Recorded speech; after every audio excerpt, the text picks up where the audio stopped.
Las primeras consideraciones a tener en cuenta para la fabricación y la construcción de una aeronave es el destino que se le va a dar a la misma. Los criterios para el diseño y posterior construcción de cualquier aeronave civil están condicionados justamente por el uso que se pretenderá dar a la misma, lo cual va a determinar la categoría de la aeronave, si va a ser categoría de transporte, normal, utilitaria, acrobática, restringida, experimental.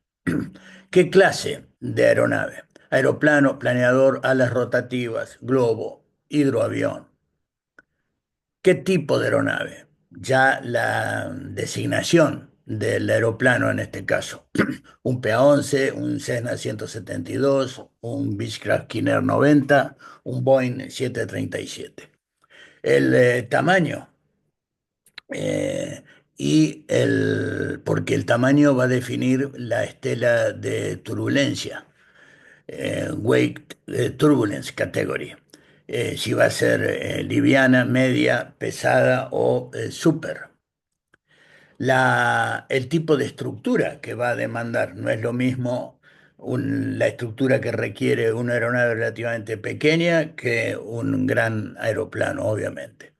Y en consecuencia opciones de tipos de materiales, de costos, de resistencia estructural, de peso, lo cual tiene mucha importancia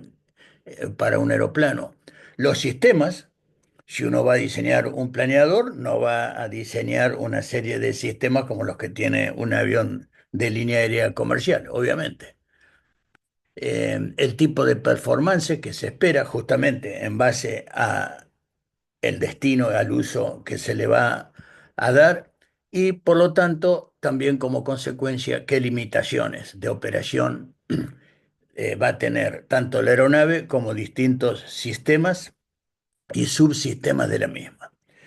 En este sentido, las categorías con las que más nos vamos a familiarizar, sobre todo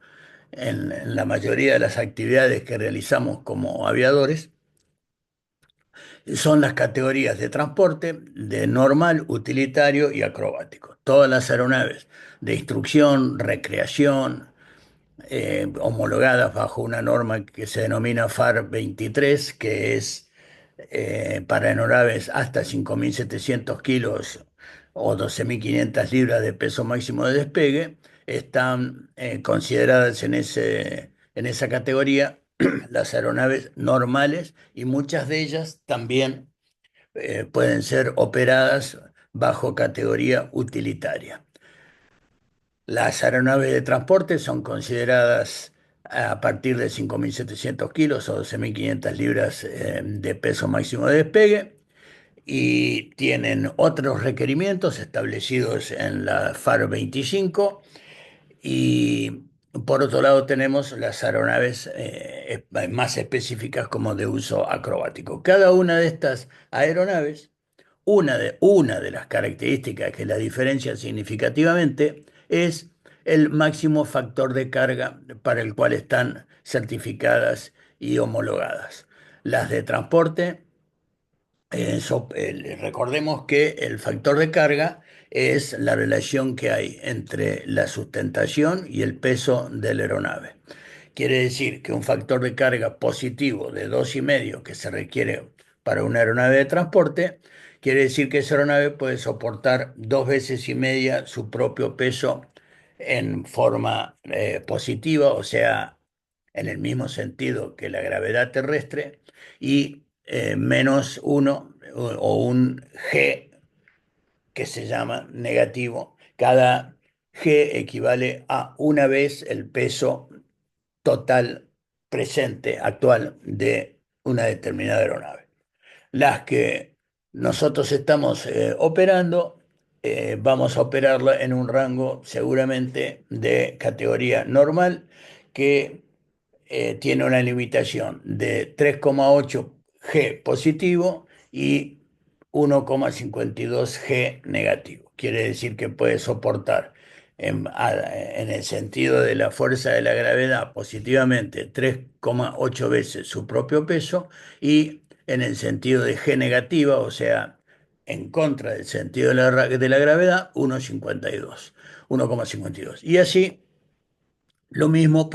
con el mismo criterio, se interpreta el máximo factor de carga de cada una de las categorías.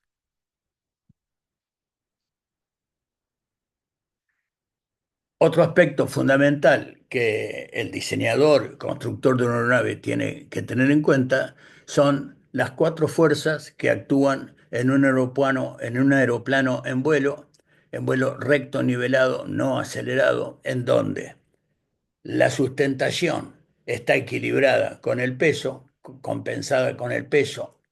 y el empuje de la aeronave compensado exactamente en equilibrio con la resistencia al avance.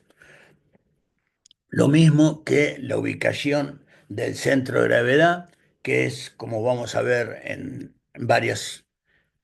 condiciones y temas que tratemos en el futuro,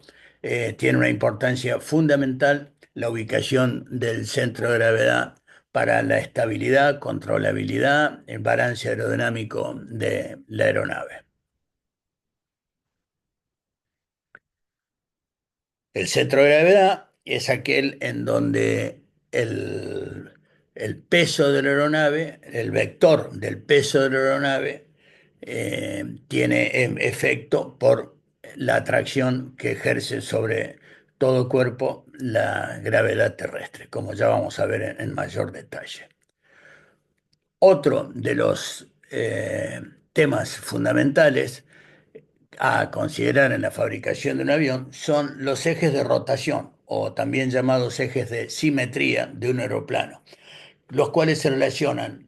directamente con el movimiento sobre ellos y con la superficie de control primaria con la que se gobiernan esos movimientos y el tipo de estabilidad que es afectada por esos movimientos. Perdón. Por lo tanto, tengamos presente que el eje longitudinal de la aeronave, el eje de rotación llamado longitudinal, que se reconoce como la letra X, es aquel que va de la proa a la cola, que une imaginariamente la cola con la proa del avión. El movimiento del aeroplano alrededor de ese eje es el rolido.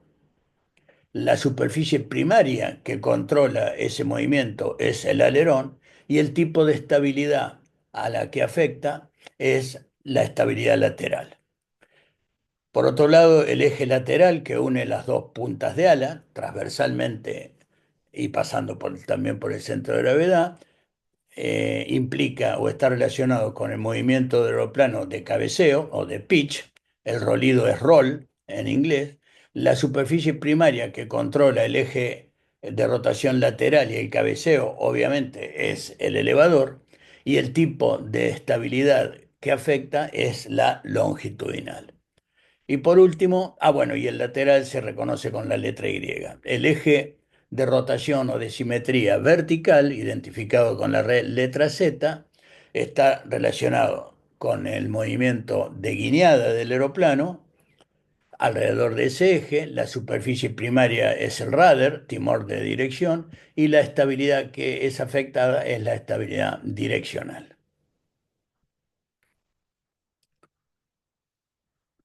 Por lo tanto, confirmando esto para que no haya ninguna duda, porque es un tema que tiene que quedar absolutamente claro para todos nosotros, el eje longitudinal a través del- de la que une la cola con la proa del aeroplano implica el movimiento de rolido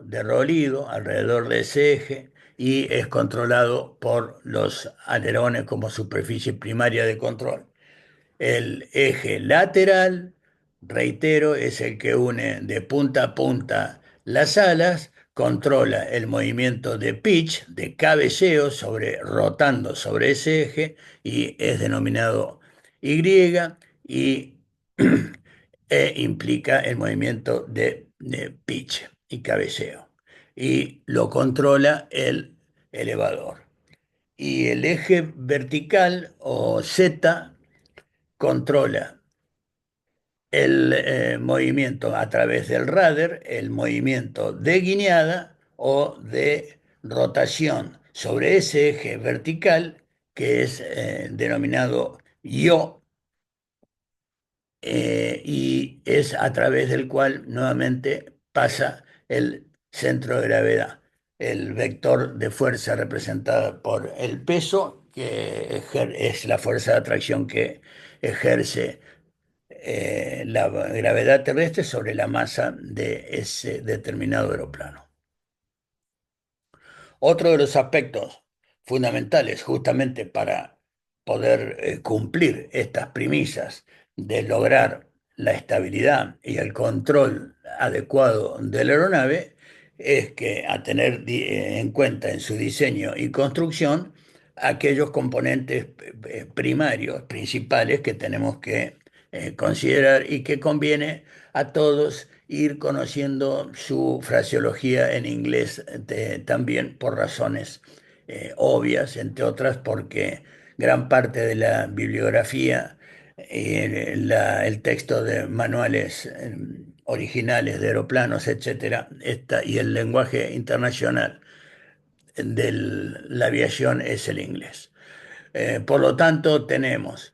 las alas o wing, el empenaje o empennage, todo el conjunto de cola, el tren de aterrizaje o landing gear y la planta de poder considerada el conjunto de motor y hélice en el caso de los aeroplanos propulsados por hélice. También conviene,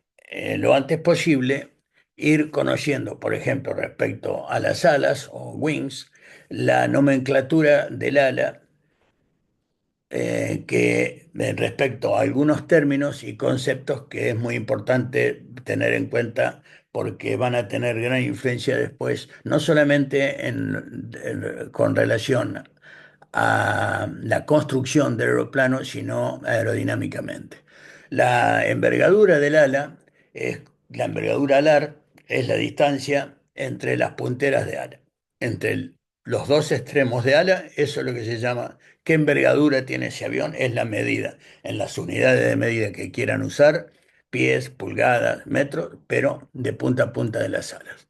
La cuerda media de un ala es la distancia media entre el borde de ataque y el borde de fuga de las alas. El borde de ataque es el frente del ala y el borde de fuga es el borde posterior de las alas, como vamos a ver más adelante en aerodinámica cuando veamos la nomenclatura del perfil alar, más que del ala. La superficie alar es muy importante porque tiene una gran influencia en la sustentación. Es el resultado o el producto de multiplicar la envergadura por la cuerda. La distancia de la envergadura por la distancia de la cuerda es lo que nos va a dar la superficie alar. Y hay un concepto que se llama relación de aspecto, aspect ratio en inglés, que es la relación, la división de la envergadura y la cuerda. La envergadura dividido la cuerda es lo que nos va a dar la relación de aspecto. Esto define muchísimas características aerodinámicas y de performance del aeroplano. Tengan presente, por ejemplo, a priori, que si la relación de aspecto es la envergadura dividido la cuerda, imagínense que un planeador que tiene una cuerda relativamente muy corta y alas extremadamente largas respecto a si se lo comparamos con otro tipo de aeroplano, va a tener una relación de aspecto muy grande si se lo compara con un avión de combate, que por el contrario suele tener envergadura muy corta y una cuerda por alas delta o en flecha, una cuerda por una superficie alar muy grande, pero estrecha, una cuerda muy grande. Entonces un aeroplano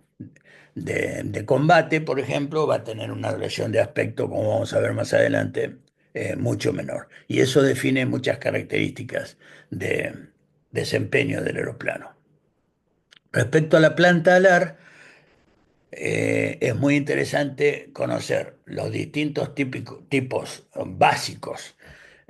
porque puede haber infinitas formas de planta alar, pero hay formas básicas, clásicas, y su íntima relación con las características de stall o de pérdida de sustentación de ese ala. Por ejemplo, el ala elíptica tiene la característica de que comienza la pérdida de, de sustentación o stall en forma muy uniforme, extremadamente uniforme, y desde el borde de fuga hacia el borde de ataque de una manera muy pareja. En el caso del ala recta, que es el caso de casi todos los aeroplanos de categoría normal que nosotros operamos con destinos y usos de escuela, recreación, etcétera, un PA-11, un 172,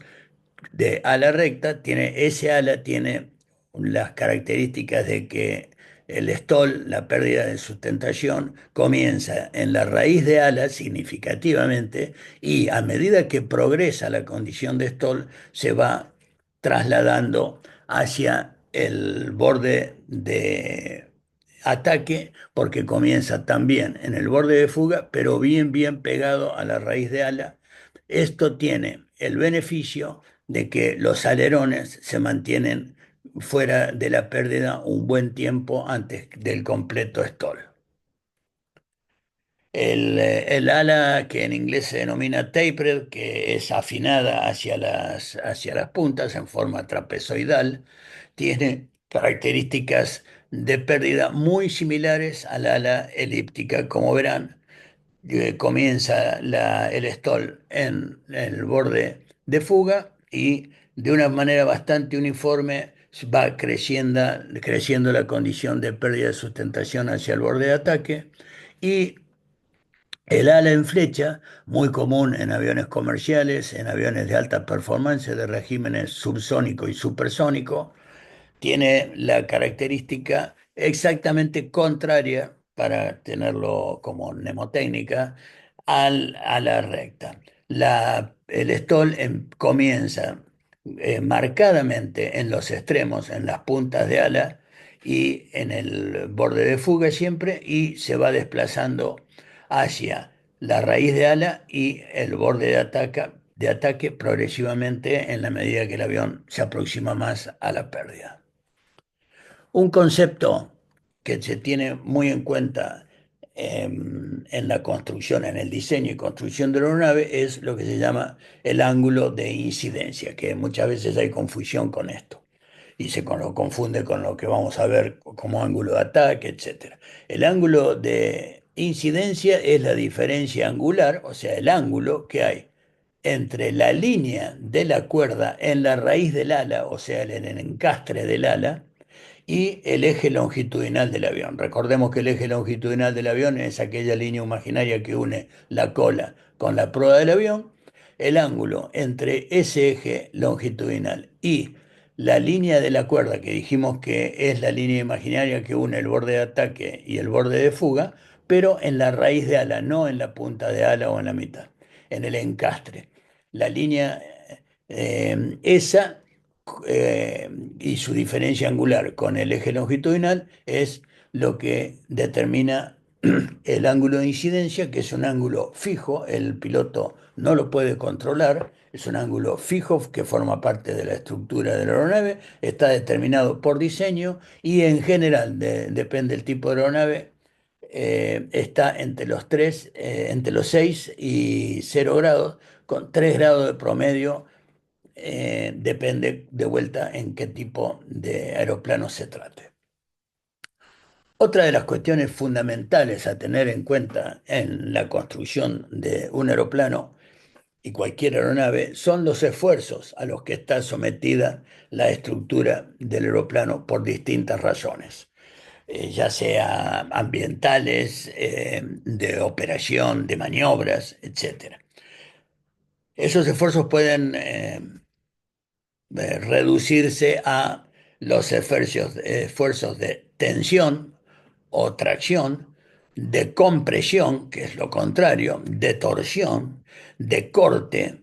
de tensión o tracción con compresión, de corte y estructura, o sea, esfuerzos combinados, que es lo que más ocurre en un aeroplano, como ustedes pueden ver en esta imagen en el ángulo superior derecho. Son múltiples y simultáneos los esfuerzos a los que un aeroplano y sus partes, sus componentes, están sometidos constantemente. Por lo tanto, es una de las cuestiones fundamentales que, como después vamos a ver y repasar, van a tener que ser las resistencias estructurales tales que cumplan como mínimo aquellos load factors o factores de carga que dijimos, tanto positivos como negativos, entre otras cosas.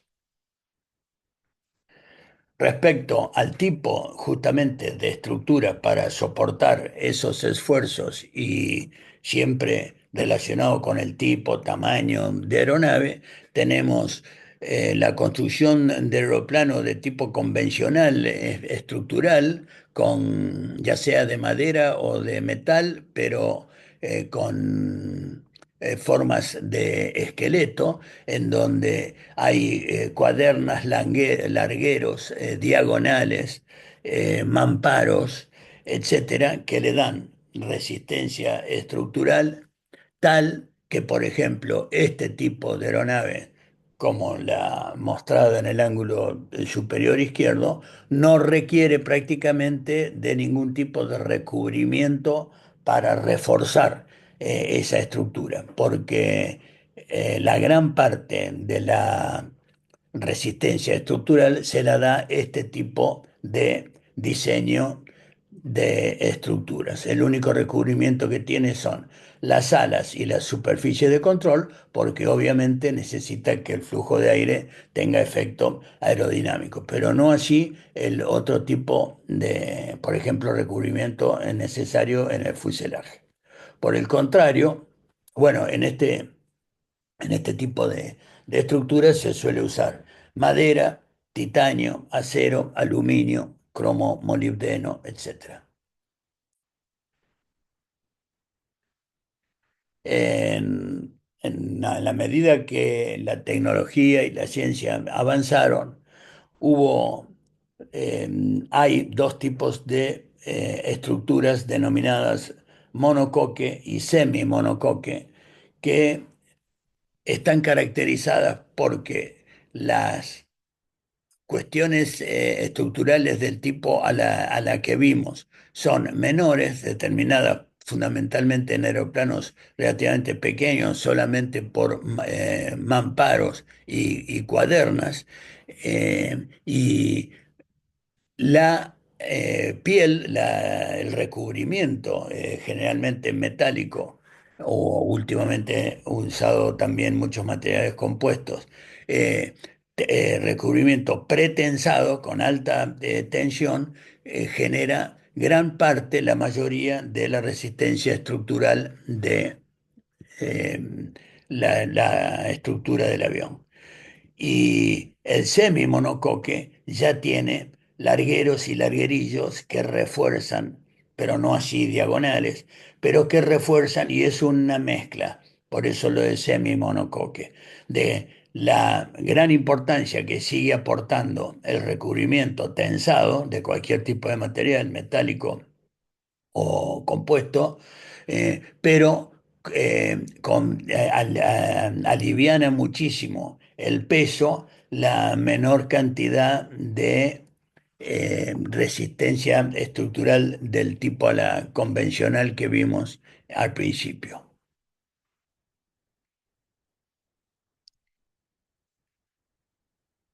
Últimamente, como comentábamos, se están usando por razones de mucho menor peso